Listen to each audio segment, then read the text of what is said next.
दोस्तों welcome to our YouTube channel professor सुम तिवारी। आज हम क्लास 12 मैथमेटिक्स का इंटीग्रेशन का रिवीजन लेक्चर देखने वाले हैं, जिसमें हम बोर्ड के बहुत इंपॉर्टेंट क्वेश्चन जो 12 पूछे जा चुके हैं, जो कॉन्सेप्ट पूछे जा चुके हैं, वो हम देखने वाले हैं। वैसे अगर आप हमारे चैनल पर न्यू है तो सबसे पहले हमारे चैनल को सब्सक्राइब कर ले और बेल आइकन को क्लिक कर ले, ताकि आपको आने वाली वीडियोज़ के अपडेट्स मिलते रहें। तो चलिए आज का हम रिविजन लेक्चर स्टार्ट करते हैं। तो आपको बता दूं कि हमने ऑलरेडी कई वीडियोस अपलोड की हैं, लाइक मैथमेटिकल लॉजिक रेग्रेशन के ऊपर भी हम लोग एक रिवीजन लेक्चर अपलोड किया है। फिर सेकंड एक डिफरेंशिएशन के ऊपर भी एक रिवीजन लेक्चर अपलोड किया है, जो कि 8 मार्क्स का था। और सेकंड उसके बाद एप्लीकेशन ऑफ डेरिवेटिव उसके ऊपर भी एक रिवीजन लेक्चर अपलोड किया है। तो उसकी लिंक आपको डिस्क्रिप्शन में मिल जाएगी, आप उसी भी देख सकते हो। उसमें भी हमने इंपॉर्टेंट क्वेश्चन जो कि एग्जाम में ऑलरेडी पूछे जा चुके हैं, सेम फॉर्मूले के क्वेश्चन पूछे जा चुके हैं, वो उसमें बताया गया है। और उसमें सबसे जो इंपॉर्टेंट टॉपिक्स हैं वो एक्सरसाइज वाइज भी एक्सप्लेन किया गया है। तो उसको अगर आप देखोगे तो ईजिली आप 30 to 40 मार्क्स के अंदर ईजिली आप अचीव कर सकते हो। तो यहाँ पर जो इंटीग्रेशन चैप्टर है एक्चुअली 16 मार्क्स का है, जिसमें 3 पार्ट है, आपका इंटीग्रेशन, फिर डेफिनेट इंटीग्रेशन, उसके बाद जाके एप्लीकेशन। ठीक है, तो उसमें पहला जो पार्ट है वो हमारा इंटीग्रेशन है, जिसमें हमें लिमिट्स नहीं बताया जाता है कि लोअर लिमिट क्या है फंक्शन की, अपर लिमिट क्या है। और ये टोटल 7 मार्क्स के हैं, हम इसे नेग्लेक्ट नहीं कर सकते, क्योंकि इसी के बेसिस पे डेफिनेट इंटीग्रेशन है, आपका एप्लीकेशन ऑफ इंटीग्रेशन है, फिर डिफरेंशियल इक्वेशन भी है। अगर आप ये करते हो तो 16 मार्क्स यानी कि टोटल आपके 40% आपके कवर हो जाते हैं मैथ्स में। ठीक है, तो हम पहले इसमें कॉन्सेप्ट को देख लेते हैं। तो इंटीग्रेशन अगर करना है, सबसे इजी कॉन्सेप्ट यह है कि अपना जो हमने डेरिवेटिव का जो चैप्टर अपलोड किया है रिवीजन लेक्चर, उसको आप देख सकते हो। उसके अंदर बहुत ही इजी आपको सिखाया गया है कि कैसे किसी भी क्वेश्चन को सॉल्व करना है। आपको उसी का उल्टा कॉन्सेप्ट यहाँ पे यूज करना है। तो करना कैसे है कि वहाँ पे जो हम पावर इंक्रीज किया करते थे डिफरेंशिएशन में हम पावर जो है अलजेब्रिक फंक्शन का डिक्रीज करते थे, बट हम इंटीग्रेशन में किसी भी अलजेब्रिक फंक्शन का पावर इंक्रीज करेंगे। या फिर अगर हम डेरिवेटिव में कोई नंबर मल्टीप्लाई करते थे तो हम वही इंटीग्रेशन में डिवाइड करेंगे। लाइक अगर मैं एग्जांपल लूँ, यहाँ पर ax + b⁻n ऐसा कोई आपको एक फंक्शन दे रखा है। हम डिफरेंशिएशन में इजीली करते क्या थे एक्चुअली कि फंक्शन को हम पहले, ये तो x⁻n की तरह दिख रहा है, राइट, फंक्शन n, तो हम इसका डेरिवेटिव कैसे लिखते थे? हम इसका डेरिवेटिव लिखते थे nx n-1। तो हम सिंपली हम जो पावर होता था मल्टीप्लाई कर देते थे, और जो पावर है उसको 1 से डिक्रीज कर देते थे। यानी कि अगर हम इंटीग्रेशन करेंगे तो जो पावर डिक्रीज हो रहा है वो डिक्रीज नहीं, वो इंक्रीज होना चाहिए। यानी कि अगर मैं इंटीग्रेशन बोलूँ x⁻n का, तो इसका पावर जो होगा इंक्रीज हो जाएगा। और ये जो पावर है पहले मल्टीप्लाई कर देते, हम इंटीग्रेशन में पावर को इंक्रीज करने के बाद इसी पावर से इसको डिवाइड कर देंगे। और दूसरी चीज, हम यहाँ पे इंटीग्रेशन में करते वक्त, इंटीग्रेशन करने के बाद हम एक कांस्टेंट को ऐड करते हैं, जिसको हम बोलते हैं कांस्टेंट ऑफ इंटीग्रेशन। क्यों ऐड करते हैं? फॉर एग्जांपल अगर मैं बोलूं x² का डेरिवेटिव बताओ, तो सिंपली आप लिख दोगे क्या? 2x। वेरी गुड, मैं डेरिवेटिव बोल रहा हूं, डेरिवेटिव सिंपली 2x लिख दोगे। लेकिन अगर मैं x² + 2 का डेरिवेटिव पूछूं तो फिर भी आप वही लिखोगे 2x। क्यों? क्योंकि x² का डेरिवेटिव 2x, 2 का डेरिवेटिव 0। और अगर यहाँ पे मैं x² - 100 लिख दूं, इसका डेरिवेटिव निकालूं, तो भी मेरा आंसर 2x ही आता है। लेकिन मैंने क्या बोला है, इंटीग्रेशन करने के बाद मेरा जो पहला वाला फंक्शन था मुझे अचीव होना चाहिए, मुझे मिलना चाहिए। तो अगर मैं इसका इंटीग्रेशन करूँ तो मुझे मिलेगा, ऑफ कोर्स मिलेगा, क्योंकि इसी का तो आया है। बट यहाँ पर भी अगर मैं इसका इंटीग्रेशन करूँ तो क्या मुझे ये मिलेगा? नहीं मिलेगा, सिर्फ x² मिलेगा। तो ये नंबर किधर गया? ये नंबर हमें पता नहीं होता कि कौन सा नंबर था। अगर ये थर्ड एग्जाम्पल लूँ, इसका इंटीग्रेशन फिर से x² मिलेगा, लेकिन -100 मिलेगा क्या? नहीं मिलेगा। तो कोई भी एक नंबर जो आपको नहीं मिलेगा, उसके लिए हम यहाँ पे +c ऐड करते हैं। यानी कि यहाँ पे जो भी नंबर यहाँ पे जो, यानी कि जो इंटीग्रेशन फंक्शन मिलते हैं ना, एक्चुअली वो ऑलरेडी डेरिवेट करके मिलते हैं। यानी कि आपको जब इंटीग्रेशन करना होगा तो +c इसलिए ऐड करना होगा।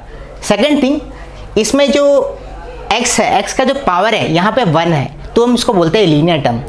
x का पावर कभी 1 होगा तो लीनियर, 2 रहेगा तो क्वाड्रेटिक, 3 रहेगा तो पॉलिनोमियल।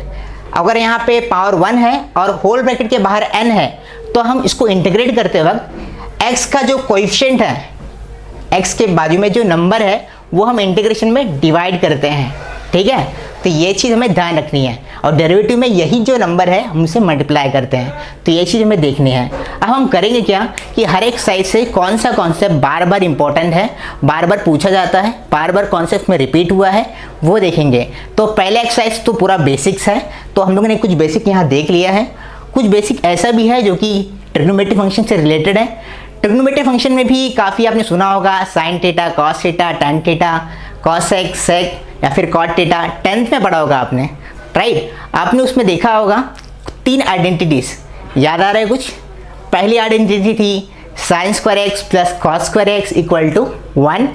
दूसरी आइडेंटिटी थी 1 plus tan square x equal to sec square x. तीसरी आइडेंटिटी थी 1 plus cot square x equal to cosec square x. मैं ये बता क्यों रहा हूँ, क्योंकि यहाँ पे जो फंक्शंस होते हैं उन इस आइडेंटिटी का यूज़ करके हम यहाँ पे इंटीग्रेशन निकाल सकते हैं, वो भी बहुत ईजिली। नहीं तो कैसे होता है ना, इंटीग्रेशन में कभी भी फंक्शन मल्टीप्लाई में नहीं होना चाहिए। अगर फंक्शन मल्टीप्लाई में है तो उसे सॉल्व करना बहुत डिफिकल्ट हो जाता है, और उस वक्त ये आइडेंटिटीज ही यूज़फुल होती है। या फिर अगर आपने देखा होगा कि sine 2 theta, cos 2 theta, tan 2 theta, ऐसे भी कुछ फॉर्मूलास हैं जिनका हम यूज़ करके यहाँ पर इंटीग्रेशन को सॉल्व करेंगे।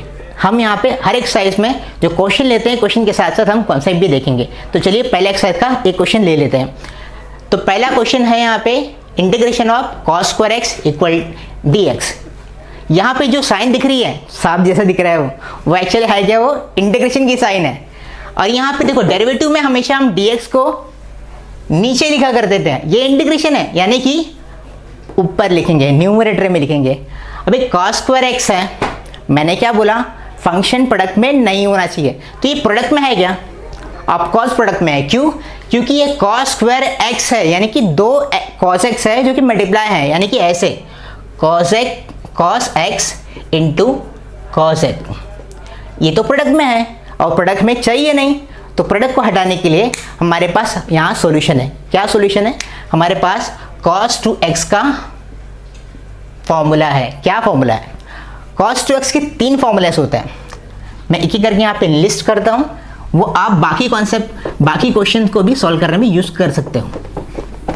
लाइक पहला यहाँ पे जो फॉर्मूला है cos 2x का, वो है cos 2x equal to cos x square x minus sine square x.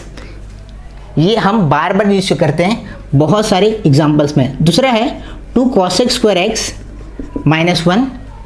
तीसरा है 1 माइनस 2 साइन स्क्वायर एक्स। ठीक है, अब इसमें क्या मालूम पड़ता है कि अगर मैं सेकंड एंड थर्ड वाला इस्तेमाल करूँ, यहाँ देखो स्क्वायर में है, यानी कि अगर मुझे क्वेश्चन में cos स्क्वायर में आ जाता है तो मैं इस -1 को इधर लेकर आऊँगा, cos 2x प्लस 1 हो जाएगा, ये 2 मल्टीप्लाई में इधर के डिवाइड हो जाएगा।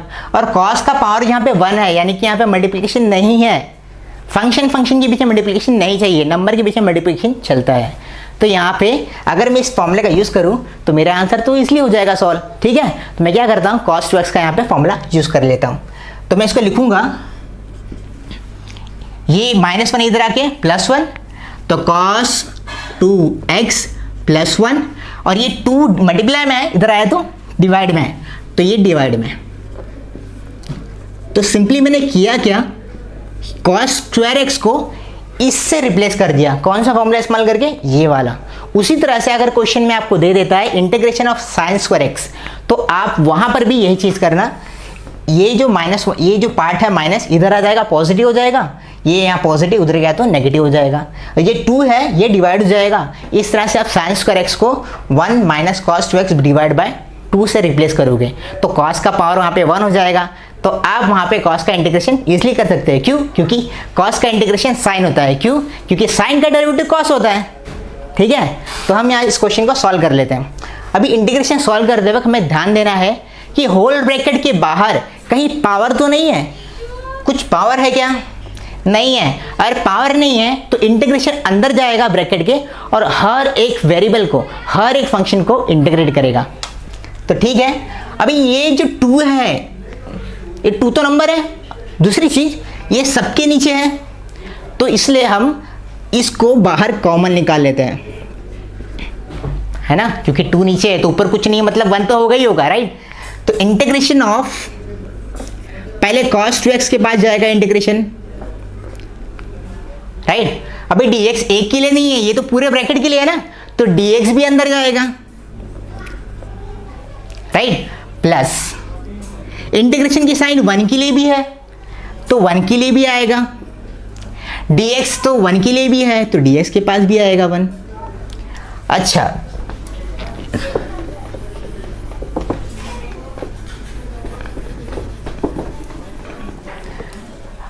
अभी यहां पे इंटीग्रेशन बहुत ईजी हो गया है। कैसे? अगर मैं इसको 1/2 बाहर लिखूं, इंटीग्रेशन के अंदर लिखे गया। मैंने अभी थोड़ी देर पहले ही बताया था कि साइन का डेरिवेटिव कॉस होता है, यानी कि कॉस का इंटीग्रेशन साइन होगा, यानी कि इसका इंटीग्रेशन साइन होगा। तो साइन ऑफ, अंदर थीटा क्या है 2x, ये उसका एंगल है कॉस का एंगल क्या है 2x है, 2 सिर्फ नहीं है 2x है, तो 2x यहां पर भी आएगा। और मैंने जो आपको पहले बताया कि जो लीनियर टर्म होता है ना, लीनियर टर्म का जो कोएफिशिएंट है वो इंटीग्रेशन में डिवाइड होता है। तो लीनियर टर्म है ये, x के पावर में क्या है 1 है, यानी कि इसका बाजू वाला जो नंबर है ये कोएफिशिएंट है, तो ये डिवाइड हो जाएगा। यहां पर ध्यान देना, क्योंकि यही चीज हमेशा रॉन्ग होती है बच्चों से।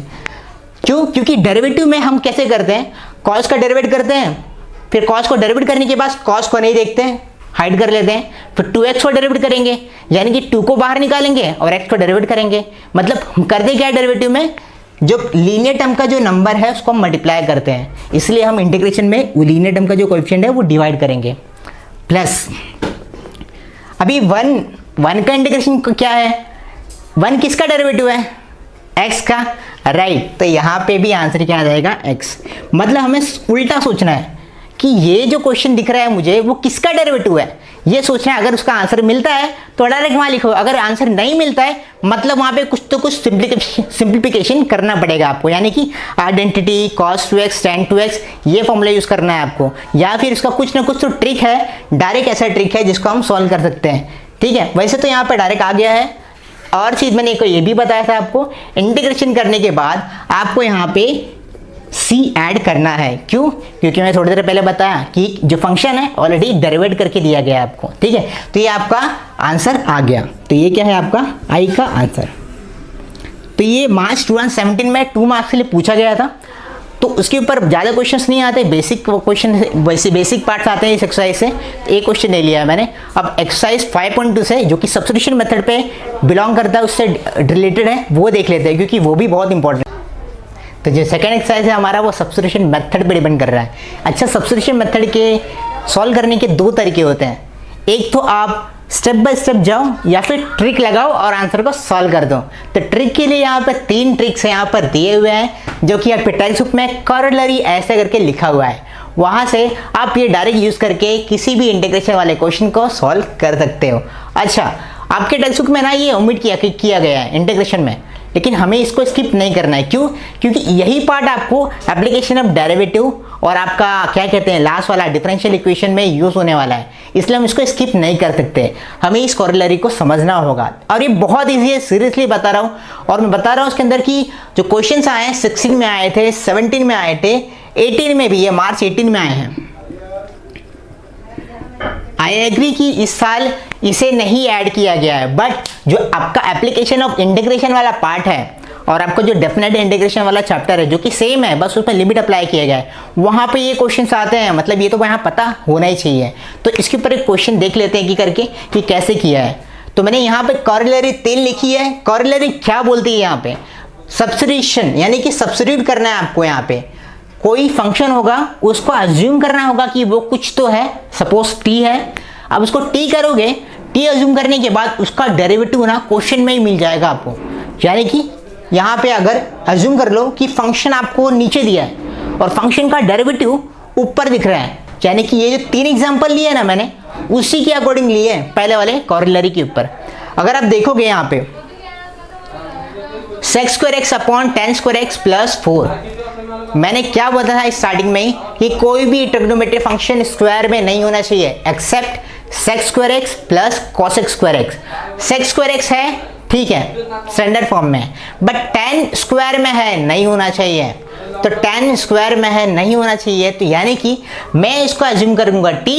अगर मैं इसको अज्यूम करूंगा t, तो उसका डेरिवेटिव क्या होता है, tan का डेरिवेटिव क्या होता है, sec स्क्वायर, यानी कि sec स्क्वायर ऊपर दिख रहा है, मतलब फंक्शन नीचे है, फंक्शन का डेरिवेटिव ऊपर है, यानी कि ऐसा फॉर्मेट। और अगर ऐसा फॉर्मेट मिल जाता है तो डायरेक्ट आंसर आता है क्या, log ऑफ फंक्शन, यानी कि नीचे वाला जो पार्ट है उसको हम बस log में लिख देंगे। यानी कि अगर मैं देखूं tan स्क्वायर मतलब क्या, tan स्क्वायर मतलब t अज्यूम कर लो इसको पहले। अगर मैं इसको t अज्यूम करूं, put tan x equal to t, और उसको मैं अगर डिफरेंशिएट करूं तो मुझे क्या मिलता है, tan का डेरिवेटिव होता है sec स्क्वायर x,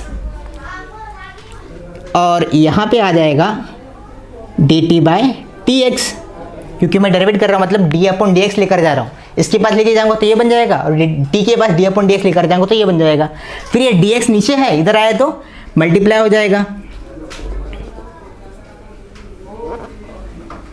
यानी कि जहाँ पे tan है वहाँ पे मुझे लिखूंगा t, जहाँ पे sec स्क्वायर है वहाँ पे sec स्क्वायर dx है वहाँ पे मैं लिखूंगा dt। तो ये बहुत छोटा हो जाएगा, तो हम वही करते हैं यहाँ पे। देयरफॉर i इक्वल टू, इसको मैंने टोटल i जूम किया है, इक्वल टू इस टोटल पार्ट को sec स्क्वायर dx को dt बन जाएगा वो, तो ये dt बन जाएगा अपॉन ये क्या है t, tan x को मैंने t अज्यूम किया है, तो ये t का स्क्वायर हो जाएगा, राइट, क्योंकि वो tan स्क्वायर है, राइट, प्लस 4, सिंपल, ये कंप्रेस होकर छोटा हो गया। दूसरी चीज एक और चीज देखने लायक है यहाँ पे कि t स्क्वायर में है, तो ये भी किसी का स्क्वायर है, किसका स्क्वायर है, 2 का स्क्वायर है, राइट। ये dt अगर मैं इसको यहां लिखूं तो भी मीनिंग यही है ना, 1 इंटू, राइट, इंटू नहीं लिखूंगा तो भी मीनिंग वही है। तो 1 upon function square plus number square, ये कहाँ देखा है, ये डेरिवेटिव में देखा है क्या, कि अगर हम tan x बाई ए को डेरिवेट करते थे, tan inverse of x by a को डेरिवेट करते थे, तो आंसर हमारा आता था 1 upon a under 1 upon x square plus a square, ऐसा आता था हमें।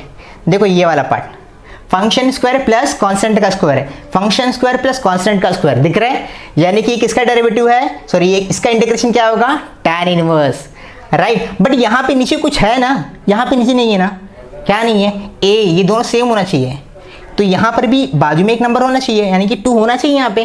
तो मैं क्या करूँगा, इस होल पार्ट को मैं 2 से डिवाइड और मल्टीप्लाई कर दूंगा, 2 से मल्टीप्लाई और 2 से डिवाइड, मीनिंग एक ही हो जाएगा ना, 2 कैंसिल हो जाएगा, बचेगा 1, वापस यही आएगा, राइट। मैंने क्यों किया, क्योंकि ये पार्ट अभी इसकी तरह दिख रहा है, ये a है, तो इसका आंसर क्या आएगा, tan inverse of x by है, x क्या है मेरा, t है, a क्या है मेरा 2 है, तो इसका आंसर क्या आ जाएगा, tan इनवर्स ऑफ 2 पहले बाहर लिखेंगे, tan inverse of t by 2 और प्लस c।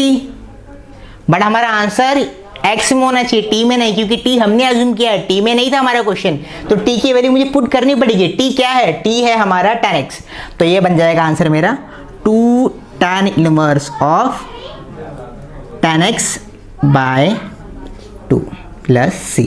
तो इस तरह से हमारा इंटीग्रेशन आ गया। अच्छा, यहाँ पे मैंने ट्रिक अप्लाई नहीं की, इसको मैं थ्योरेटिकली किया। अब ट्रिक अप्लाई कैसे करना है आगे वाले क्वेश्चन पे देखो। क्यों यहाँ पे क्यों नहीं किया, क्योंकि यहाँ पे डायरेक्ट tan इनवर्स ही दिख रहा था मुझको, बट यहाँ पे देखो डायरेक्ट ट्रिक दिख रही है क्या, e रेज़ टू x का डेरिवेटिव सेम होता है, ऊपर दिख रहा है, दिख रहा है, प्लस है, x का डेरिवेटिव 1, यानी कि जो नीचे फंक्शन दिख रहा है उसका डेरिवेटिव ऊपर दिख रहा है मुझे, यानी कि ये तो टोटल इसकी तरह दिख रहा है, यानी कि। और ऐसा अगर कॉन्सेप्ट दिखता है कि नीचे फंक्शन है ऊपर डेरिवेटिव है, तो आंसर क्या आता है, सिंपली लॉग ऑफ नीचे वाला फंक्शन, राइट। इसलिए मैं यहाँ लिखूंगा since if f of x equals to e raise to x plus x, मैं नीचे वाले को फंक्शन एज्यूम कर रहा हूँ, राइट। और इसका डेरिवेटिव अगर निकालूँ मैं, तो ये हो जाता है e रेज़ टू x का सेम आ जाएगा और x का डेरिवेटिव 1 हो जाएगा, मतलब ये पार्ट तो ऊपर ही दिख रहा है मुझे, यानी कि ये पार्ट ऐसे में लिख सकता हूँ, therefore i equal to integration of f dash of x upon f of x dx। Change हो गया, क्योंकि नीचे वाला पार्ट मैंने एफ ऑफ एक्स कंसिडर किया था और उसका डेरिवेटिव ऊपर दिख रहा है, बट ये पार्ट तो इधर मैच कर रहा है। इसका आंसर क्या आता है? Log of function, which is equals to log of function.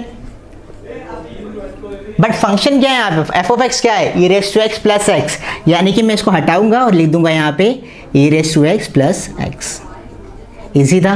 तो इस कॉरोलरी का आपको यूज करना है। अच्छा एक चीज और, यहाँ पे लॉग के अंदर मैंने मॉड क्यों लगाया, लॉग के बाहर ही मॉड क्यों लगाया? क्योंकि लॉग का आंसर हमेशा पॉजिटिव से लेके पॉजिटिव इन्फिनिटी तक जाती है, नेगेटिव नहीं होता है, इसलिए यहाँ पे मॉड लगाना जरूरी है। ठीक है, नहीं तो यहाँ मार्क्स कट जाते हैं। ठीक है, तो यहाँ पे नीचे फंक्शन था, फंक्शन का डेरिवेटिव ये रहेगा, तो नीचे वाले फंक्शन का लॉग में आंसर लिखना है इंटीग्रेशन में, सिंपली ऐसा सॉल्व करने की जरूरत भी नहीं है। उसी तरह अगर इस क्वेश्चन को देखूँ मैं, यहाँ पे नीचे पार्ट वाले पार्ट में x है, पावर यहाँ पे बनी है, बट ये जो पार्ट है ना x3 प्लस लॉग x, ये तो x के साथ मल्टीप्लाई में है, यानी मल्टीप्लाई आ गया यहाँ पे, x जो है ब्रैकेट के साथ में मल्टीप्लाई में है, यानी कि मल्टीप्लिकेशन है, यानी कि इसको अलग करना पड़ेगा। कैसे?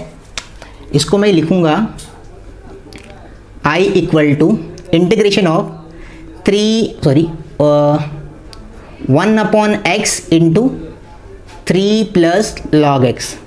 ऊपर कुछ नहीं मतलब 1 है, 1 को मैं 1 to 1 भी लिख सकता हूँ, राइट। अच्छा मैंने क्या बताया था, अभी जो भी ऑड दिखता है ना सब्स्टिट्यूशन मेथड में, जो भी ऑड दिखता है, जो ब्रैकेट में आपको ऑड दिखता है या फिर स्क्वायर में कुछ आपको स्टैंडर्ड फॉर्म में नहीं दिख रहा है, उसी को आप अज्यूम करोगे कि वो फंक्शन है और उसी का डेरिवेटिव आपको सामने मिलेगा। तो यहाँ पे अगर मैं देखूँ तो 3 का डेरिवेटिव 0, लॉग एक्स का डेरिवेटिव 1/x, किधर है? ये रहा। अच्छा ये फॉर्मेट क्या बोलता है कि नीचे फंक्शन होगा तो ऊपर डेरिवेटिव होना चाहिए, तो अगर मैं 1/x को मैं तो ऊपर भी लिख सकता हूँ ना, अगर मैं इसको देखूं तो मैं इसको ऊपर भी लिख सकता हूं, मीनिंग एक ही रहेगा। क्यों? क्योंकि a upon b c upon d is equal to is always equals to a/b d/c, right. अभी यहाँ पे कुछ नहीं मतलब 1 है ना, अगर मैं ऐसे रिवर्स करूँ ना तो वापस मुझे ये आंसर मिलेगा। ठीक है, तो इस तरह से मैंने चेंज किया इसको, यानी कि नीचे फंक्शन है अगेन और उसका डेरिवेटिव ऊपर अवेलेबल है, यानी कि इसका आंसर भी डायरेक्ट कैसे आएगा? इसका आंसर आएगा log of 3 plus log x plus c. क्यों? ये रीज़न है कॉरिलरी, तो ये ध्यान रखना आपको, तो डायरेक्ट ट्रिक से आप उसको सॉल्व कर सकते हो। उसी तरह से अगर सेकंड वाले कॉरिलरी पे क्वेश्चन पूछ लेता है तो कैसे पूछेगा? कॉरिलरी सेकंड क्या बोलता है कि फंक्शन जो होगा वो किसी ब्रैकेट में कॉम्पैक्ट, किसी ब्रैकेट के अंदर इंक्लोज होगा और उसका कुछ पावर होगा और जो उसका डेरिवेटिव है ना उसके सामने बाहर होगा, यानी कि कुछ इस तरह से इंटीग्रेशन ऑफ एक्स स्क्वायर 4 और एक्स स्क्वायर प्लस 5, कुछ भी लेते हैं, x square plus 5 4 2x dx, ऐसा अगर आपको क्वेश्चन दे दिया तो अगर यहाँ ध्यान दोगे ना आप, तो x square plus 5, x square का डेरिवेटिव 2x, 5 का डेरिवेटिव 0, यानी कि अंदर वाले पार्ट का डेरिवेटिव सामने लिखा हुआ है, यानी कि कुछ इस तरह से दिया है, फंक्शन है, फंक्शन का डेरिवेटिव सामने है। तो सिंपली करना क्या है कि जो फंक्शन जिसका डेरिवेटिव हमें आंसर मिल रहा है उसी की पावर को आप एक बार बढ़ा दो और वही आपका आंसर बढ़ जाता है, बन जाता है। तो ये आंसर कैसा आ जाएगा? एक्स स्क्वायर प्लस 5, इसका पावर 4 है, इसको 5 लिख दो प्लस सी, सिंपल। रीजन के तौर पे आप ये वाला कॉरिलरी लिख सकते हो। उसी तरह से और भी क्वेश्चन पूछ सकते हैं, फॉर एग्जांपल यहाँ पे सेक tan पूछ सकते थे, tan यहाँ लिख सकते थे, इधर पे सेक स्क्वायर लिख सकते थे। ठीक है, और कभी कभी ये कैसा होता है ना कि ये जो 2x है यहाँ 2x नहीं होगा, 2 ही होगा, तो हमें यहाँ पे कंडीशन क्रिएट करनी है। कैसे? क्योंकि मुझे पता है एक्स स्क्वायर का डेरिवेटिव 2 होता है और यहाँ पे तो x है सिर्फ, लेकिन पावर डिक्रीज हुआ है ना, यानी कि अगर मैं 2 से मल्टीप्लाई डिवाइड कर दूँ तो मेरा आंसर तो आ जाएगा ना, क्योंकि फंक्शन यहाँ है, फंक्शन का डेरिवेटिव इधर है। तो मैं कैसे करता ऐसे केस पे? ऐसे केस में क्या करता कि ये फंक्शन है, फंक्शन का डेरिवेटिव सामने है, तो ये 1/2 जैसा बाहर था बाहर ही रहेगा और सिंपली मैं इसका पावर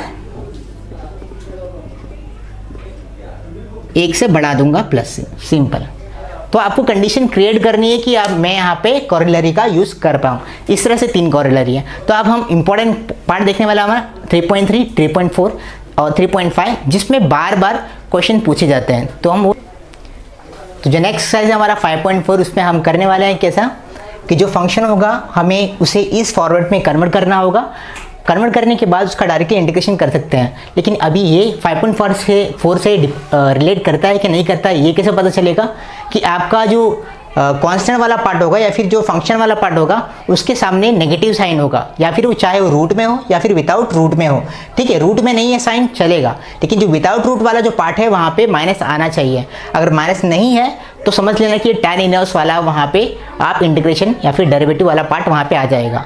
लेकिन यहाँ पे अगर माइनस साइन आता है तो आपको 5.4 से बिलोंग करता है क्वेश्चन, ये आपको पता होना चाहिए। ठीक है, तो इसमें करना क्या है आपको कि आपने 9-10 में एक्चुअली यही होगा कि अगर कोई किसी भी पार्ट का मुझे किसी भी क्वाड्रेटिक इक्वेशन को अगर मुझे इस पार्ट में कन्वर्ट करना है तो मैं कैसे करते थे हम लोग स्कूल टाइम पे कि फॉर एग्जांपल ये जो दिया है x² + 6x + 4, अगर मुझे ये फॉर्मेट फाइंड करना है तो मैं क्या करता कि जो लीनियर टर्म है ना, जो x का पावर 1 होता है उसका कोएफिशिएंट को हाफ से डिवाइड करता है, यानी कि हाफ में करता है, यानी कि 2 से डिवाइड करता है। तो हाफ ऑफ 6 और उसको स्क्वायर कर देता है, यानी कि 6 का हाफ से मल्टीप्लाई करने का यानी कि 3 हो जाएगा। 3 का स्क्वायर 9 होता है, तो 9 जो होगा आपको मल्टीप्लाई डिवाइड करना होगा। तो यानी कि मैं यहाँ क्या लिखता, मैं यहाँ पे x² + 6x + 9 - 9 + 4, मीनिंग चेंज नहीं होता है इससे। क्यों? क्योंकि 9 - 9 लिख रहा हूँ मैं, तो वापस यही मिलता है पार्ट, राइट। ये हम लोग ने 9th में सीखा था। फिर इसमें क्या होता है कि ये एक्चुअल में ये 9 है, यानी कि 3 का स्क्वायर है, यानी कि a² प्लस ये 6 मतलब क्या 2 × 3, राइट। 2 × 3 × x, 2 × 3 × x, right. मतलब 2ab प्लस b² यानी कि a + a² + 2ab + b², यानी कि इसका जो अगर मुझे कन्वर्ट करना होता तो x + 3 का स्क्वायर भी लिख सकता हूँ, क्योंकि अगर एक्सपांड करूँगा तो मुझे वापस यही मिलेगा। और ये पार्ट क्या हो जाएगा -9 + 4 मीन्स 5 हो जाएगा। तो इस तरह से मुझे करना होगा, क्या होगा कि उसको a + b plus bracket the square में कन्वर्ट करना होगा। और साथ ही में अगर हमें इस फॉर्मेट में कन्वर्ट करना है तो जो कांस्टेंट है वो भी स्क्वायर में होना चाहिए। अभी कांस्टेंट है तो ये किसी का स्क्वायर होगा, किसका, √5 का। तो मैं इसको √5 का स्क्वायर भी लिख सकता हूँ। क्यों? क्योंकि रूट मतलब क्या 1/2 और स्क्वायर मतलब क्या 2/1, कैंसल आउट होके वही आता है। तो 5 मतलब √5 का स्क्वायर। फिर ये x² - a² हो जाएगा। क्यों? क्योंकि इस पहले वाले ब्रैकेट में x वाला वेरिएबल है, इसलिए मैं इस टोटल पार्ट को x कंसिडर करूंगा, और यहाँ पे x नहीं है इसलिए मैं a कंसिडर करूंगा। इस तरह से मुझे यहाँ पे चेंजेस करने होंगे। तो ये वाले पार्ट में एक मैं रैंडम एग्जाम्पल ले रहा हूँ, उसके बाद जो ऑलरेडी 220 में क्वेश्चन पूछे गए थे उसको भी मैं ले लेता हूँ। तो पहले इससे कैसे सॉल्व करना है देख लेते हैं। तो मैंने सबसे पहले क्या करना है कि 5 को पहले बाहर निकाल लो, i = 5 को बाहर निकाल लो, अंदर क्या बचेगा, न्यूमरेटर में 1 ही बचने वाला है। फिर आपको यहाँ पे x² 6x + 4 dx, यहाँ पर जैसे कि मैंने बोला कि आपको लीनियर टर्म यानी कि जिसका पावर 1 होगा वेरिएबल का, उसके कोएफिशिएंट को 2 से डिवाइड करना है और उसको स्क्वायर कर देना है। यानी कि 6 का हाफ 3 होता है और 3 का स्क्वायर 9 होता है। और ये जो 9 आया है आपको एक बार ऐड करना है, एक बार माइनस करना है, ताकि आपके सिंप्लीफिकेशन करने से इस क्वेश्चन में कुछ भी चेंजेस नहीं आए। तो मैं क्या कर सकता हूँ, यहाँ पे +4 की जगह पे लिख सकता हूँ +9 - 9 + 4 dx। अगर 9 कैंसिल आउट होते हैं तो वापस मुझे यही मिलता है। ठीक है, अभी ये एक्चुअल में थोड़ा और मैं सिंप्लीफाई कर देता हूँ। तो 1/x² + 6x, 6x को मैं ऐसे भी लिख सकता हूँ 2 × x × 3। क्यों लिख रहा हूँ बताता हूँ मैं आपको। +9 को मैं 3 का स्क्वायर भी लिख सकता हूँ, राइट। और -9 + 4 -5, राइट, तो -5। बट अगर मैं देखूँ यहाँ पे तो a² + 2a और ये b + b², ये फॉर्मेट बन गया a + b का होल स्क्वायर वाला फॉर्मेट। यानी कि सिंपली करना क्या है कि अगर आपको a² + 2ab + b² देता है तो आपको इसका पावर 1 लेना है और b का पावर 1 लेना है और ब्रैकेट के ऊपर ये जो हाईएस्ट पावर है वो लिख देना है। यानी कि यहाँ पे a, यहाँ पे क्या है x प्लस ये साइन लेनी है, और जो थर्ड टर्म का स्क्वायर है उसका रूट निकालना है, यानी कि एक ही पावर लेना है और ब्रैकेट के बाहर एक स्क्वायर लिख देना है। यानी कि ये टोटल पार्ट जो है यहाँ से यहाँ तक इसमें कंप्रेस हो जाएगा। और ये जो फाई है ये भी तो किसी का रूट होगा ना, किसका रूट है? रूट फाई का। तो ये है रूट फाई का स्क्वायर, राइट। तो ये सिंपली dx लिखना भूल गया यहाँ पे, इसमें कंप्रेस हो गया। और ये कंप्रेस होने के बाद एक्चुअली कैसे दिख रहा है? इस तरह से दिख रहा है, पहले वाला जो फॉर्मूला है हमारा उसकी तरह दिख रहा है।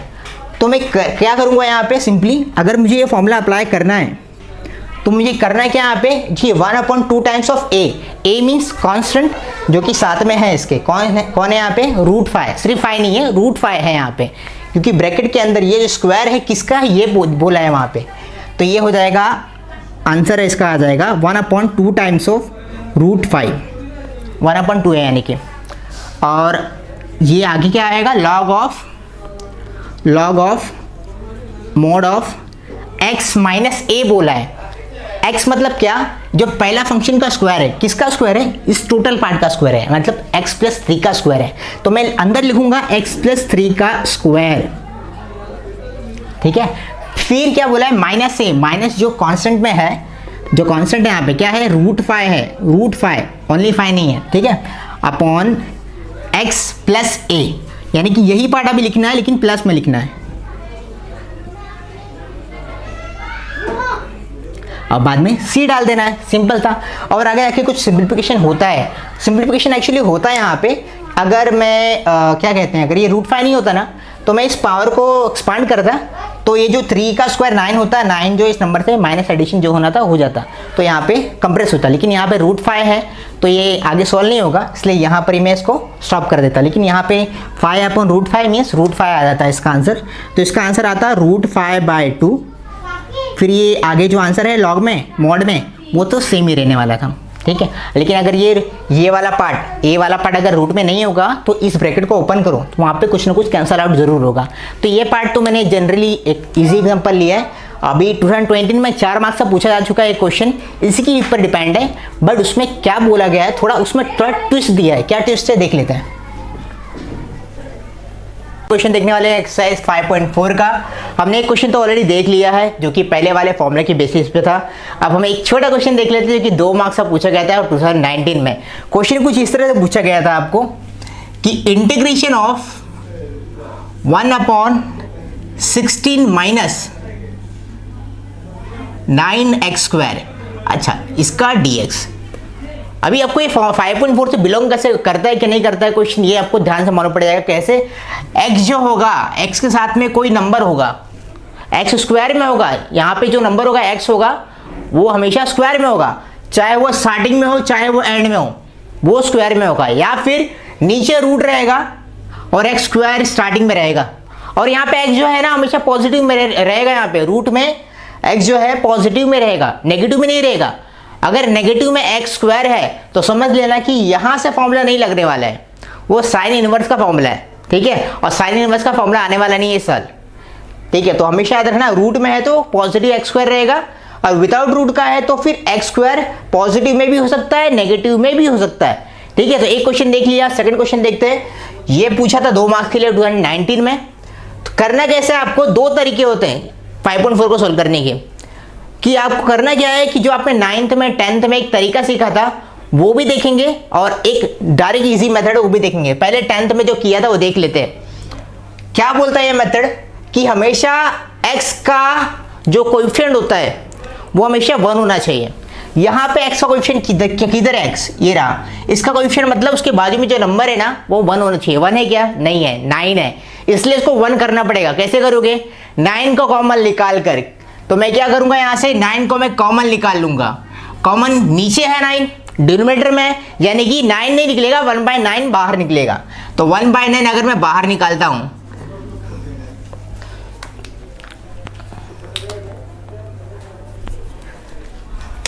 तो 1/9 अगर मैं बाहर निकालूं, ठीक है, तो क्या बन जाता है? 16/9 माइनस एक्स स्क्वायर, राइट। अगर मैं इसको 9 को मल्टीप्लाई करूंगा तो ये 9 कैंसिल हो जाएगा, फिर से यहाँ पे 9x² बन जाएगा। अभी यहाँ पे क्या बोल रहा है कि x अगर स्क्वायर में है तो बाजू में जो नंबर होगा वो भी स्क्वायर में होना चाहिए। मतलब ये अगर स्क्वायर में है तो ये भी जो नंबर दिख रहा है ये भी किसी का स्क्वायर होगा। किसका स्क्वायर है? 16 4 का स्क्वायर है, 9 3 का स्क्वायर है, राइट। तो मैं इसको ऐसे भी लिख सकता हूँ 1/9 इंटीग्रेशन ऑफ 1/4/3 का स्क्वायर माइनस एक्स स्क्वायर है। अभी अगर ध्यान से देखोगे ना तो दोनों एक जैसे दिख रहे हैं, ये वाले फॉर्मूले और ये वाले फॉर्मूले, है ना। ये पार्ट को छोड़ दो, यहाँ पे कोई तो नंबर है, नंबर का स्क्वायर है माइनस एक्स स्क्वायर है। यहाँ पे कोई ए है, ए क्या एक नंबर है, नंबर का स्क्वायर है माइनस एक्स स्क्वायर है। मतलब कि डायरेक्ट यहाँ पे इंटीग्रेशन का हमें फॉर्मूला यूज करना है। क्या करना है यहाँ पे, क्या बोलता है फॉर्मूला? 1/9 बाहर निकालो, फिर 1/2a। ए क्या है? ए किसी का, यहाँ पे स्क्वायर दिख रहा है, स्क्वायर के अंदर जो नंबर होगा ना वो आपका ए होगा। यहाँ पे स्क्वायर है, स्क्वायर के अंदर कौन है? 4/3 है। तो मुझे क्या लिखना पड़ेगा यहाँ पे? 1/2 टाइम्स ऑफ ए। ए यहाँ पर है 4/3, तो मैं यहाँ लिखूंगा 4/3। और आगे क्या बोला है? Log of a plus x. A क्या यहाँ पे? 4/3 प्लस एक्स, और इसी को क्या बोला है? सब्ट्रैक्ट करके दिखाने का नीचे, यानी कि ए प्लस ए माइनस एक्स, राइट। तो इस तरह से डायरेक्टली फॉर्मूला लगा देना है यहाँ पे।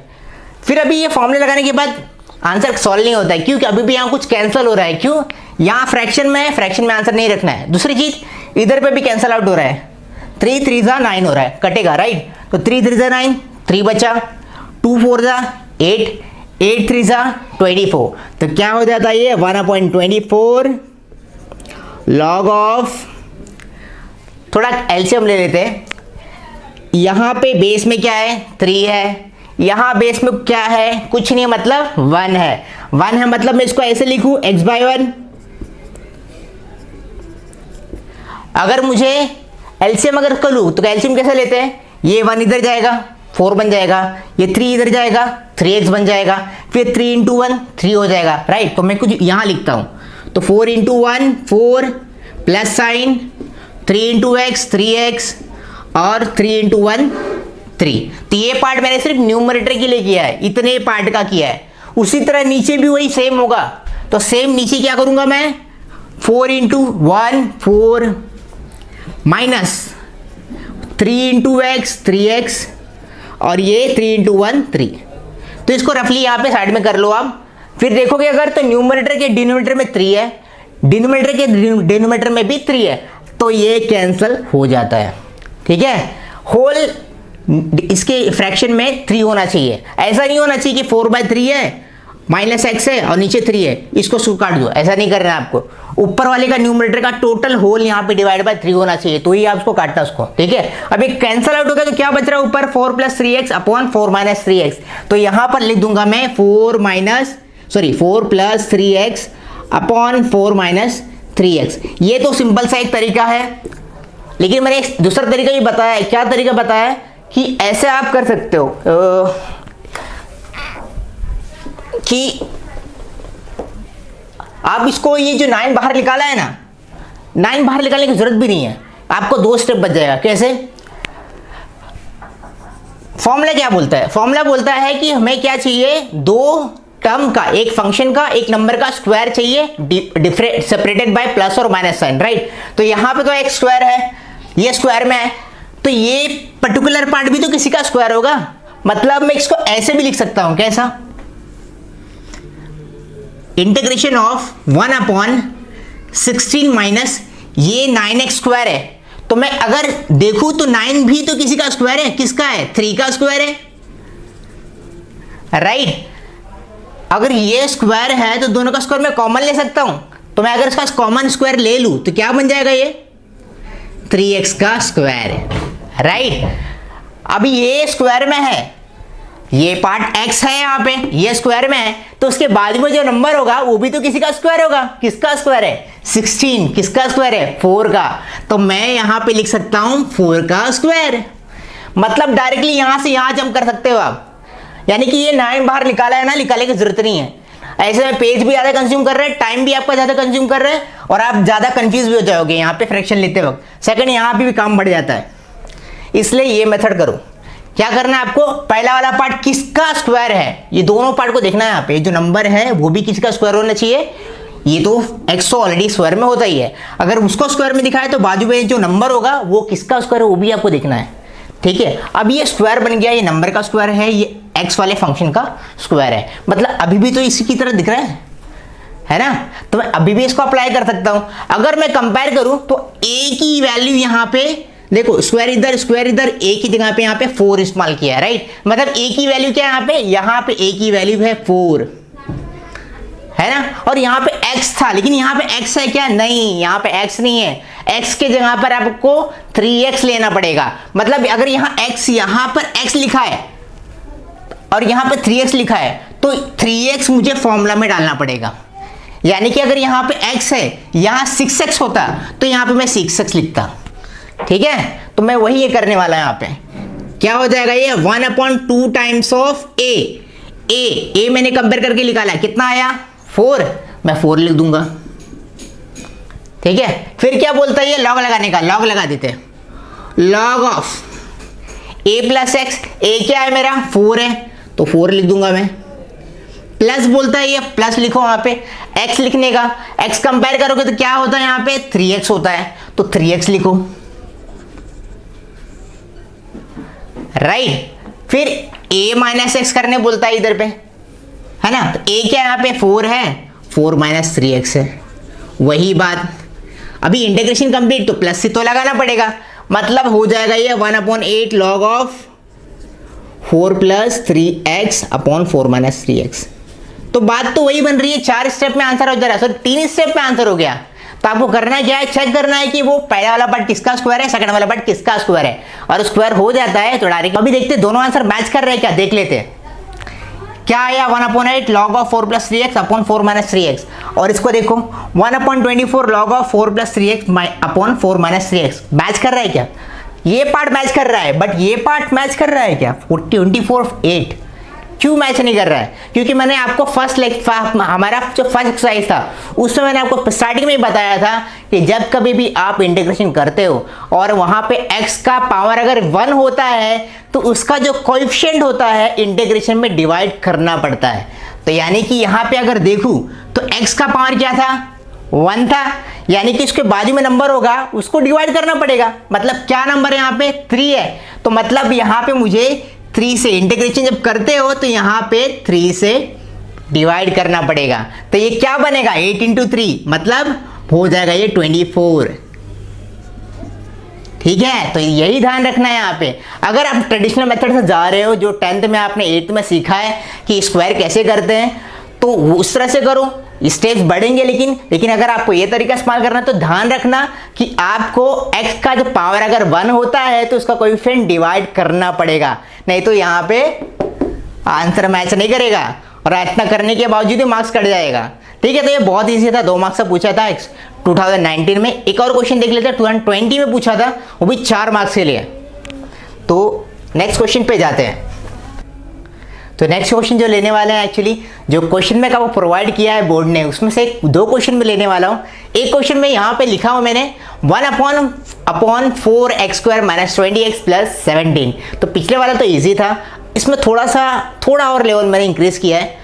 करना क्या है इस पर, मैंने जैसे कि लास्ट टाइम आपको बताया था कि हमेशा x² का जो कोएफिशिएंट होगा उसको 1 रखना है, इस पे पहला ध्यान होना चाहिए। तो क्या यहाँ पे x² का जो कोएफिशिएंट है वो 4 है या 1 है, क्या है 4 है, राइट, 1 नहीं है। मतलब आपको सबसे पहला स्टेप तो यही करना है कि ये इसको 1 करना पड़ेगा। 1 करेंगे तो ही जाके हमारा यहाँ पे फॉर्मूला यूज कर पाएंगे। ठीक है, तो हम क्या करेंगे, सबसे पहले इसको 4 से डिवाइड कर देते हैं। तो मैं करता हूँ इसको 4 से डिवाइड। अगर मैं 4 से डिवाइड कर रहा हूँ, सिंपली कर क्या रहा वहाँ पे कि नीचे डिनोमिनेटर में मैं 4 को कॉमन लेता हूँ, तो मैं लेता हूं 4 को बाहर। अगर 4 को बाहर लेता हूं तो नीचे जितने भी टर्म्स है ना सबको 4 से डिवाइड कर दो। x² 4x² को 4 से डिवाइड किया मतलब 4 गायब हो जाएगा, क्या बचेगा x² बचेगा, माइनस 20 का 4 से डिवाइड करेंगे तो क्या बचेगा 5 बचेगा, तो 5x बन जाएगा, प्लस 17 को 4 से डिवाइड करोगे क्या बन जाएगा, 17/4 बन जाएगा, क्योंकि ये तो कटेगा नहीं, ये कट रहा तो काट दिया dx। अच्छा, इसमें लास्ट टाइम पे जो क्वेश्चन लिया था उसमें सिर्फ 2 ही पार्ट होते थे, एक x वाला एक नंबर वाला, बट यहाँ पे 3 पार्ट हैं, x वाले 2 है और एक विदाउट x वाला है, राइट। तो मतलब अब यहाँ पे रियल क्वेश्चन स्टार्ट होता है जो कि 4 मार्क्स से आते हैं। करना क्या यहाँ पे, सेम कॉन्सेप्ट जो मैंने पहले क्वेश्चन में बताया था कि आपको ये जो पहला वाला वेरिएबल है ना, इसका जो कोएफिशिएंट है उसका हाफ करना है और इसका स्क्वायर करके एक बार ऐड करना है, एक बार सब्ट्रैक्ट करना है। मतलब ये जो x है ना जिसका पावर 1 है उसका कोएफिशिएंट क्या है, 5 है, 5 को आपको 2 से डिवाइड करना है और उसे स्क्वायर कर देना है। मतलब क्या हो जाएगा, 25/4, राइट। इसको आपको एक बार ऐड करना है, एक बार सब्ट्रैक्ट करना है। तो मैं यहाँ लिखता हूँ 1/4 integration of 1/x² minus 5x plus 25/4, एक पहले प्लस करना है फिर माइनस 25/4 प्लस 17/4। ये किया क्यों, मैंने आपको पहले क्वेश्चन में बताया था कि हम इसलिए करते हैं ताकि हम a प्लस बी का स्क्वायर a माइनस बी का स्क्वायर ये फॉर्मूला पहले अप्लाई कर पाए। क्यों, क्योंकि जब तक हम a plus b square plus या फिर a माइनस बी का स्क्वायर फॉर्मूला यूज नहीं करेंगे तब तक हम इस फॉर्मूले को यूज नहीं कर पाएंगे, अगर यहाँ पे 3 पार्ट हुए तो, ठीक है। इसलिए मैं a प्लस बी का स्क्वायर a माइनस बी का स्क्वायर फॉर्मूला अप्लाई करने वाला हूँ। कैसे करोगे, ये जो स्टार्टिंग के जो पहले पार्ट है ना ये हो जाएंगे आपके a² 2ab प्लस b²। ये तीनों पार्ट को आपको इस तरह से ट्रीट करना है। जो पहला पार्ट होगा उसको a अज्यूम करना है, x की जगह पे यहाँ पे a है, a की जगह पे यहाँ पे x है। जो सेकंड पार्ट होगा वो आपका ये वाला पार्ट होगा, ठीक है। और जो आपका c वाला पार्ट होगा, थर्ड वाला पार्ट होगा वो आपका b होगा, है ना। बट ये देखो थर्ड वाला पार्ट किसका स्क्वायर होना चाहिए ना, किसका स्क्वायर है भाई, ये तो 5/2 का स्क्वायर है, राइट। अभी इसकी तरह दिख रहा है, ये पहले वाले का स्क्वायर थर्ड वाले का स्क्वायर, लेकिन बीच में 2 दिखना चाहिए। क्या 2 दिख रहा है यहाँ पे, नहीं दिख रहा है। तो 2 कैसे लेकर आओगे, जिस तरह से एक बार प्लस किया एक बार माइनस किया उसी तरह से मैं क्या करता हूँ 2 से मल्टीप्लाई कर देता हूँ, डिवाइड कर देता हूँ। मतलब मैं -5x को ऐसे भी तो लिख सकता हूँ, -5 × 2/2, मीनिंग तो सेम ही है। यहाँ पे मैं इतने पार्ट को देखूँ तो ये क्या बन जाएगा, 2 × -5/2, ठीक है। तो मैं क्या लिख सकता हूँ इसको यहाँ पे 1/4 इंटीग्रेशन ऑफ 1/, अच्छा ये पार्ट भी करेंगे, जरूरत नहीं है, और थोड़ा इजी कर देता हूँ। क्या, कभी भी अगर पहले वाले पार्ट का स्क्वायर हो गया थर्ड वाले पार्ट का स्क्वायर हो गया और ये जो नंबर आया है वो आपको इसको डिवाइड करने के बाद आया है, तो डायरेक्ट क्या करो, पहले वाले का जो वेरिएबल है उसको एक बार लिखो, सेकंड वाले का साइन लिखो और थर्ड वाला नंबर किसका स्क्वायर है वो लिखो। किसका स्क्वायर है, 5/2 का स्क्वायर है, और इस सब का पार्ट को स्क्वायर कर दो। अगर आप इसको देखोगे ना तो a माइनस बी का स्क्वायर है ये। अगर मैं a माइनस बी का स्क्वायर बोलूँ तो a माइनस बी का स्क्वायर का फॉर्मूला क्या है, a² minus 2ab plus b², right. अगर मैं a की जगह पे x रखूँ, b की जगह पे -5/2 रखूँ तो क्या बन जाता है फॉर्मूला, x माइनस 5/2 का स्क्वायर, a का स्क्वायर मतलब x का स्क्वायर माइनस 2 × a क्या है मेरा, x है, इंटू b क्या है मेरा 5/2 है, प्लस b का स्क्वायर यानी 5/2 का स्क्वायर, तो ये क्या बन जाएगा x², ये 2 कैंसिल, माइने बचेगा क्या -5x प्लस 5/2 का स्क्वायर। तो यही पार्ट तो है ना, ये है ना। तो यहाँ पे सिंपली यही कर रहा है कि पहले वाले पार्ट को एक बार लिखना है, सेकंड वाले पार्ट को एक बार लिखना है, बीच में साइन इसकी देनी है, ठीक है। स्क्वायर कर दिया, ये पार्ट इसमें कन्वर्ट हो गया। अब ये जो सेकंड वाला पार्ट है ना इसको अलग तरह से ट्रीट करना है। क्या, इसको 2 पार्ट को एक पार्ट बनाने की कोशिश करो। कैसे, अगर ध्यान से देखोगे तो नीचे क्या है, बेस में 4 है, मतलब इसका डिनोमिनेटर क्या है, सेम है, तो मैं इसको कॉमन ले सकता हूँ। मैं कैसे कॉमन लूंगा उसको, मैं लिख सकता हूँ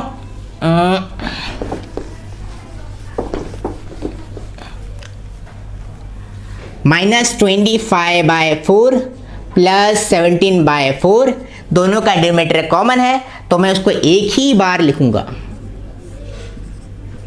ठीक है, ऊपर कितना बचा -25 प्लस 17।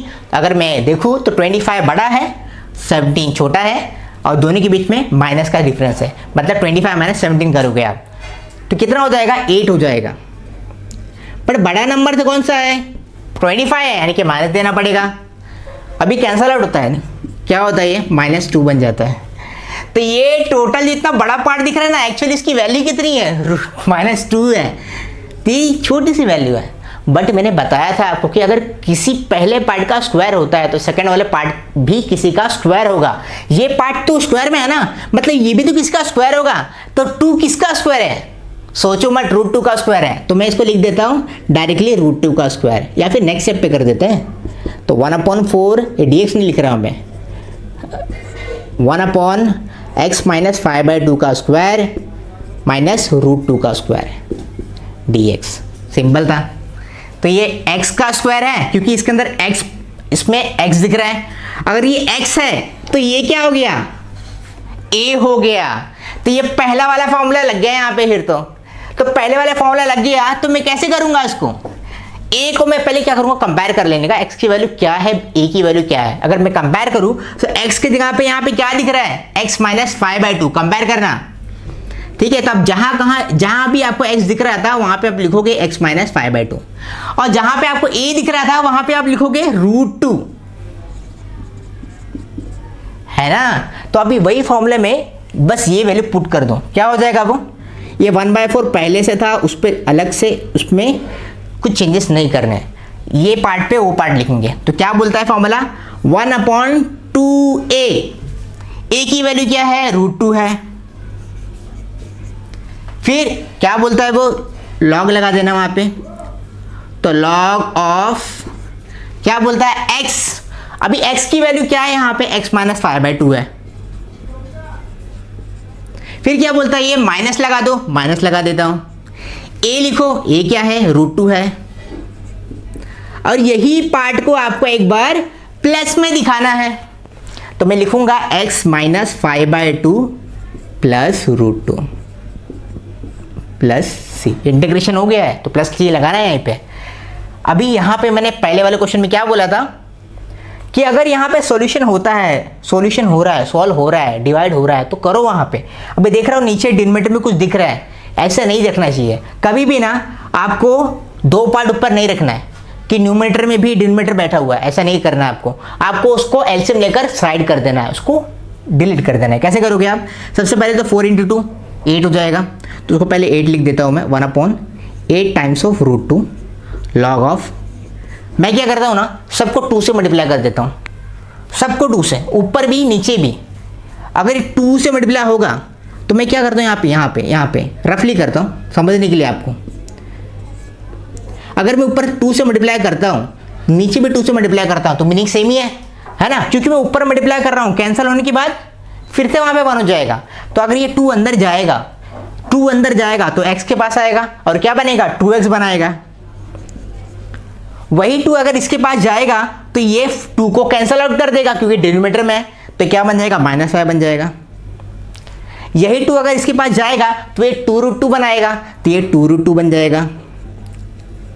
और यही चीज आपको बीच में प्लस साइन करके दिखाना है, तो x, ये 2x, ये -5 और बीच में प्लस 2√2।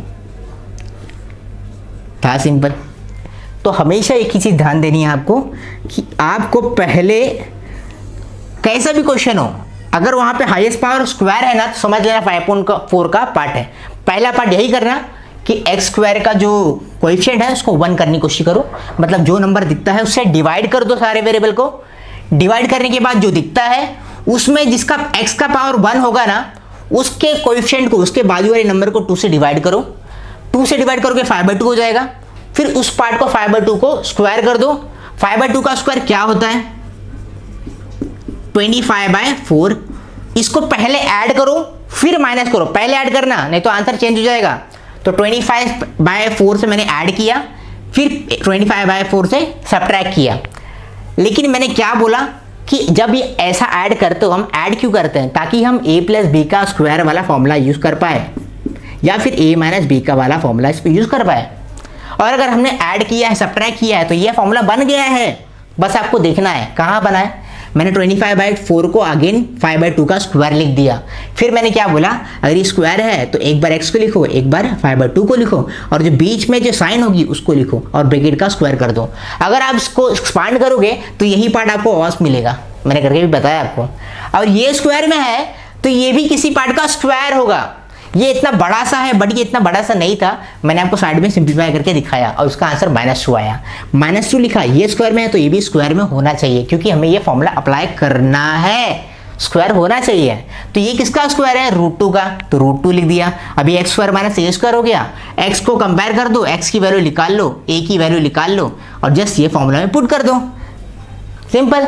तो ये 5.4 के ऊपर था। तो एक और क्वेश्चन देख लेते हैं जो कि पूछा जाएगा आपको। एक और क्वेश्चन लेते हैं हमारे क्वेश्चन बैंक से, उसको लिख देते, मैं मिटा देता हूँ।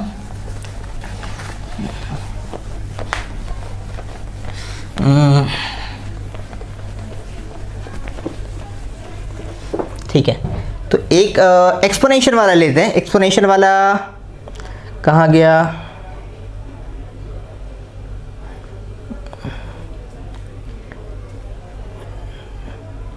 एक्सपोनेंशियल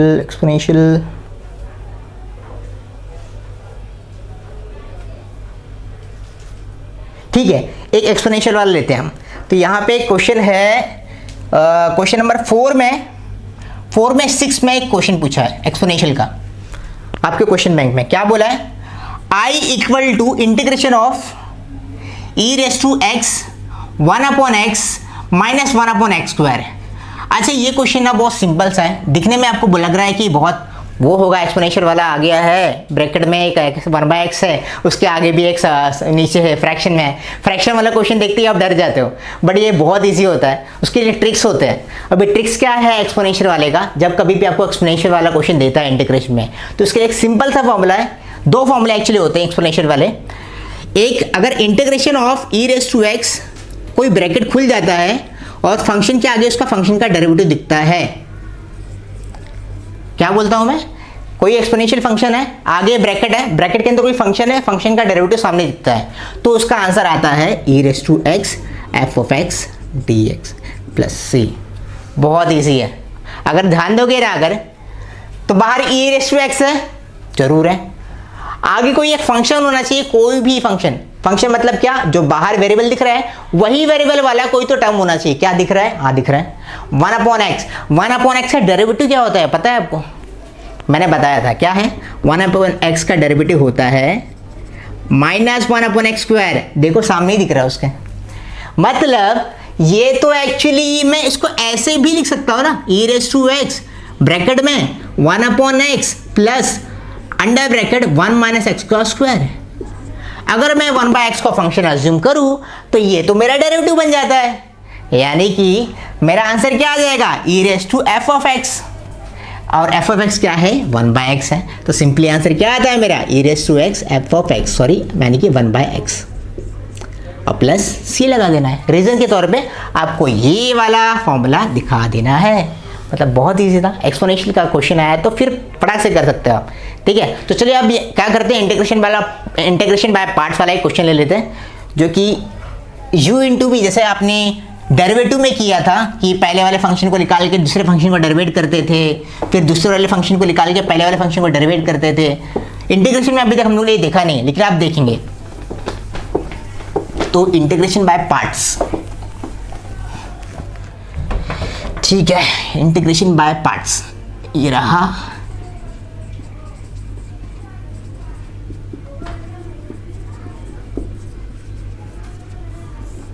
इसका एक फॉर्मूला है, एक कॉमन फॉर्मूला है। क्या फॉर्मूला है भाई, इसका फॉर्मूला है integration of u∗v dx equal to होता है, जैसे कि आप डेरिवेटिव में करते थे, पहले वाले फंक्शन को निकाल के दूसरे वाले फंक्शन को डेरिवेट, उसी तरह से करना है आपको, पहले वाले फंक्शन को निकाल के दूसरे वाले फंक्शन को इंटीग्रेट।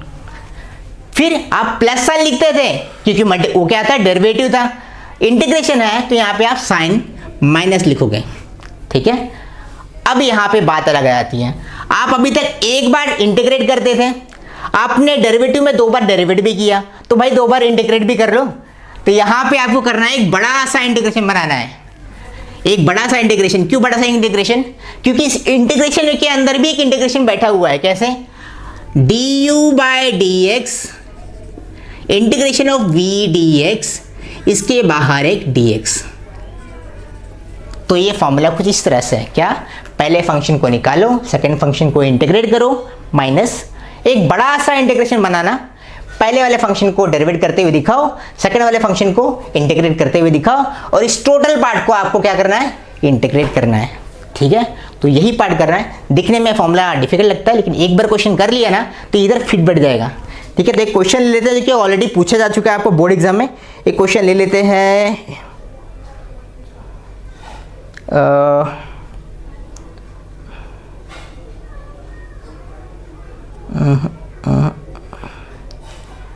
ठीक है, तो ये एक क्वेश्चन पूछा है 2020 में, क्वेश्चन नंबर 3 में बी पूछा था। क्या पूछा था? Integration of x square into sine x, integration of x square into sine x D x. ये आपको मार्च 2020 में पूछा था। कितने मार्क्स के लिए पूछा था आपको? ये 3 मार्क्स के लिए पूछा था, नहीं 4 मार्क्स के लिए पूछा था ये तो। ठीक है, तो अभी करना क्या है? अभी ये फॉर्मूला अप्लाई करने का एक तरीका है, एक रूल है, जिसको हम बोलते हैं लिएट। लिएट कुछ नाम अजीब सा लग रहा है, लेकिन देखा जाए तो जाना पहचाना आपके लिए। यहाँ पे जो ली है ना, एल है ना, वो एक्चुअली लॉगरिथमिक फंक्शन को डिनोट करता है, लॉग फंक्शन को। मतलब अभी तक लॉग करते आ रहे हो आप। आई जो है इनवर्स फंक्शन को डिनोट करता है। इनवर्स फंक्शन मतलब क्या? Sine inverse of x, tan inverse of x. आपने टैन थीटा साइन थीटा किया है, उसी तरह से यहाँ पे sine inverse of x, tan inverse of x भी होता है। ए क्या है? ए है अलजेब्रिक फंक्शन। अभी आप बोल रहे अलजेब्रिक फंक्शन क्या है? जो अभी तक कर रहे थे ना, वो अलजेब्रिक फंक्शन ही था, x square plus 2x plus 3। ये क्या है? अलजेब्रिक फंक्शन ही है। तो ये क्या? अलजेब्रिक फंक्शन है। टी मतलब टिग्नोमेट्री, मतलब sine x tan x cos theta sin theta, जो कर रहे थे ट्रिग्नोमेट्री। ई मतलब क्या? ई मतलब एक्सपोनेंशियल, मतलब अभी जो लास्ट क्वेश्चन किया ना आपने ई रेज टू एक्स वाला, उसको बोलते हैं एक्सपोनेंशियल। ठीक है, तो अभी करना क्या है कि अगर आपको फॉर्मूला अप्लाई करना है ना, अभी यू सेलेक्ट किसको करने का, वी किसको सेलेक्ट करने का, वो इस रूल पे डिपेंड करता है। जो पहले आएगा वो बनेगा यू, मतलब पहले आएगा, मतलब ये क्वेश्चन देखो जरा, ये क्या है? एक्स स्क्वायर है। एक्स स्क्वायर मतलब क्या है? अलजेब्रिक फंक्शन है। साइन थीटा क्या है? साइन एक्स क्या है? ट्रिग्नोमेट्रिक फंक्शन है। तो पहले कौन आया इन दोनों के बीच में? अलजेब्रिक आया ना, एक्स स्क्वायर आया ना, तो एक्स स्क्वायर आपका बन जाएगा u, और जो दूसरा वाला फंक्शन बनेगा वो बनेगा v। अगर ये ऐसा नहीं लिखा होता, ऐसा लिखा होता sine x into x square का इंटीग्रेशन dx, फिर भी मैं एक्स स्क्वायर को ही u अज्यूम करता हूं। क्यों? क्योंकि इस ऑर्डर में जो एक्स स्क्वायर है वो अलजेब्रिक फंक्शन है, और अलजेब्रिक फंक्शन इस रूल के अकॉर्डिंग u अज्यूम करना है आपको, नहीं तो आप बीच में ही क्वेश्चन के फंस जाओगे, सॉल्व नहीं कर पाओगे। ठीक है, तो ये चीज ध्यान में अज्यूम कर लिया। यहाँ पे ये क्या है? ये u है हमारा, ये क्या है हमारा? ये v है। अब करते हैं फॉर्मूले को शुरू।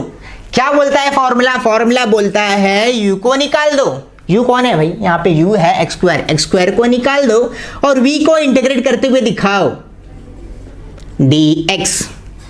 dx मत भूलना, क्योंकि यही बताता है कि आप किसके रेस्पेक्ट में इंटीग्रेट कर रहे हो।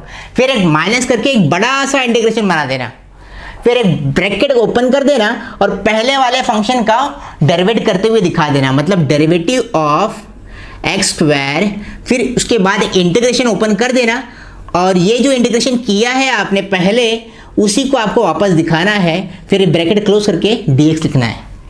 ठीक है, ये ध्यान देना है, dx, ये ब्रैकेट, ये माइनस, ये बड़ा इंटीग्रेशन देखना है आपको। अब ये जो फॉर्मूला लगाया है आपने, उसको सॉल्व करो, आपको आंसर डायरेक्ट मिलेगा। मैं करता हूं आगे इसको प्रोसीड, और ये बनेगा x square integration of sine. Sine किसका डेरिवेटिव है? साइन डेरिवेटिव है कॉस का। सिर्फ कॉस का है? नहीं, कॉस का डेरिवेटिव होता है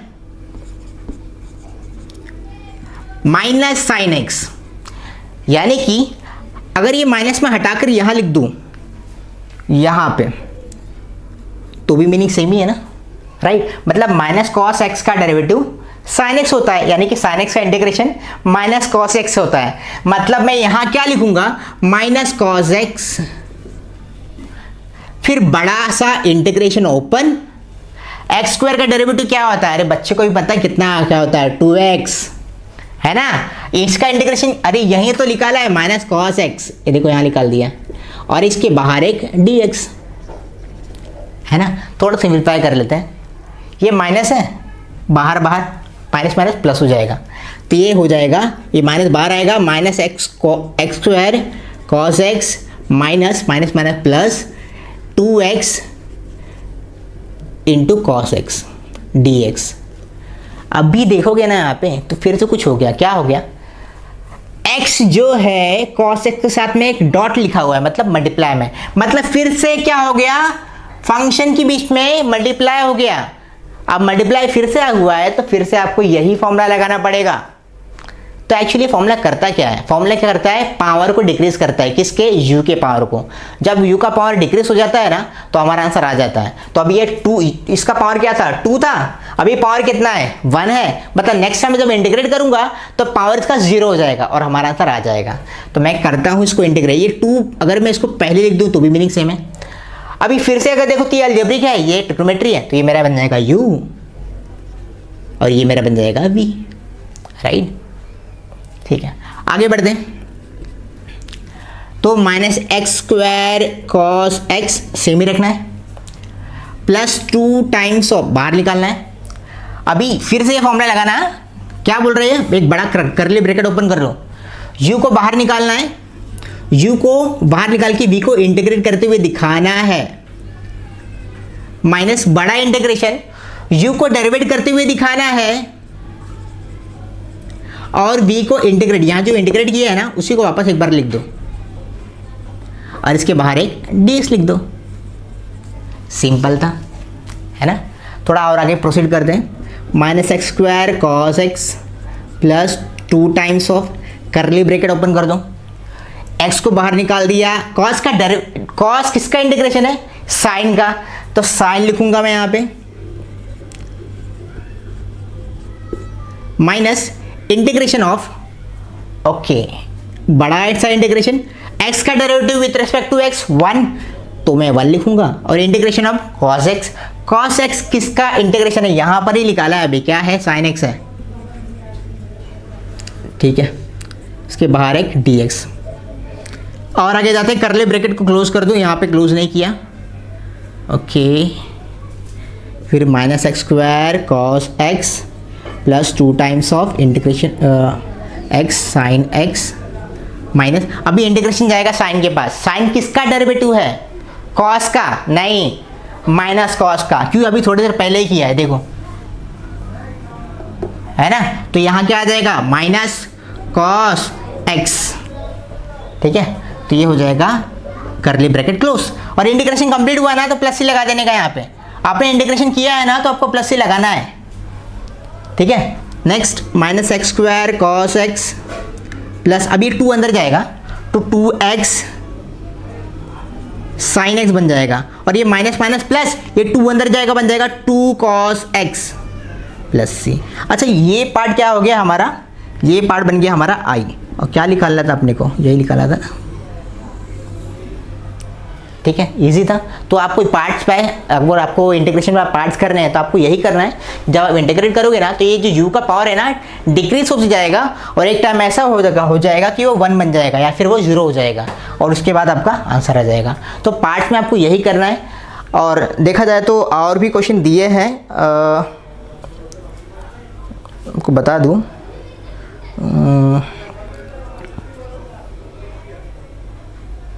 बाय पार्ट्स के क्वेश्चन बैंक में कितने दिए क्वेश्चन बैंक में दिया है क्वेश्चन,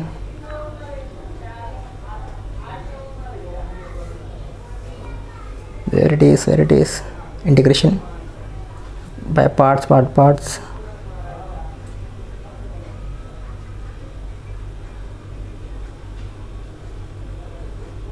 ठीक है।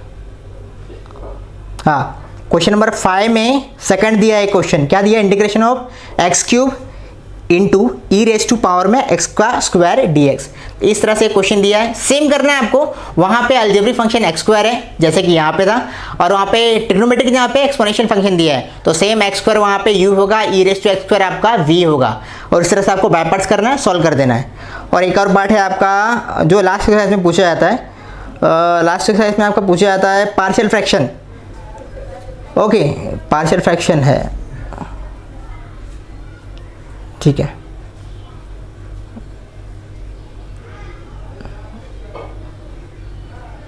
ठीक है, एक और दिया आपको मल्टीप्लाई वाला, u इंटू वी वाला। क्वेश्चन नंबर 4 में 8 दिया है, evaluate integration of x into log x, तो उसको सॉल्व कर लेना। तो अभी तक मैंने जितना भी आपको कॉन्सेप्ट बताया है स्टार्टिंग से एंड तक पूरा क्वेश्चन कर लेना। बता रहा हूँ कि आपको ये क्वेश्चन बैंक से क्वेश्चन लिया है, सेकेंडली जो अभी तक प्रीवियस ईयर में पूछे जा चुके हैं वहाँ से क्वेश्चन लिया है, और इसके अलावा और भी चैप्टर्स के मैंने रिविजन लेक्चर लिए हैं, और वहाँ पे क्वेश्चन बैंक में जो अभी तक क्वेश्चन पूछे जा चुके हैं बोर्ड में वही क्वेश्चन लेकर मैंने इसको सॉल्व करवाया है। कौन सा करवाया है? मैथमेटिकल लॉजिक हुआ है, डेरिवेटिव हुआ है, एप्लीकेशन ऑफ डेरिवेटिव हुआ है। और बता रहा हूँ आपका मैथमेटिकल लॉजिक 8 मार्क्स का था, आपका डेरिवेटिव जो है 7 मार्क्स, 8 मार्क्स का वो भी था, फिर एप्लीकेशन ऑफ डेरिवेटिव वो भी यहाँ पे आ गया 8 मार्क्स का, तो टोटल वहाँ पे 16 मार्क्स तो वही मिल गए।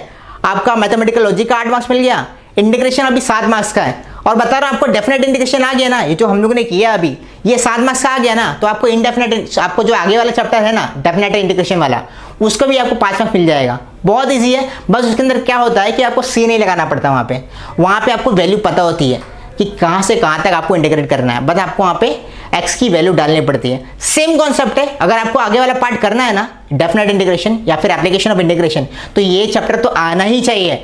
और ये integration, application of integration, definite integration मिलाकर टोटल होते हैं 16 मार्क्स, और मैथ्स फन टोटल 40 मार्क्स का है। 40 मार्क्स में 16 मार्क्स क्या इंपॉर्टेंस रखता है आप समझ सकते हो, मतलब 40% मार्क्स तो आपको मिल जाते हैं मैथ्स फन में सिर्फ इंटीग्रेशन से, और आप डिफरेंशिएशन करते हो तो एप्लीकेशन ऑफ डेरिवेटिव भी कर सकते हो, वो भी 16 मार्क्स का है। तो बता रहा हूँ अगर इतना भी चैप्टर कर लेते हो ना आप, तो अप्रॉक्सीमेटली 30+ तो लेकर ही आओगे। और हमने क्या किया, जो भी अभी तक लेक्चर लिए हैं ना, मैथ्स के लिए हैं और इकोनॉमिक्स के लिए लिया है, रिवीजन लेक्चर लिए, उसके लिंक्स आपको डिस्क्रिप्शन में मिल जाएंगे, आप उसको देख लेना और उसको इस तरह प्रैक्टिस करो कि आपको एग्जाम के टाइम पे आप पूरा अच्छे से कर लो और आपको अच्छे से मार्क्स आए।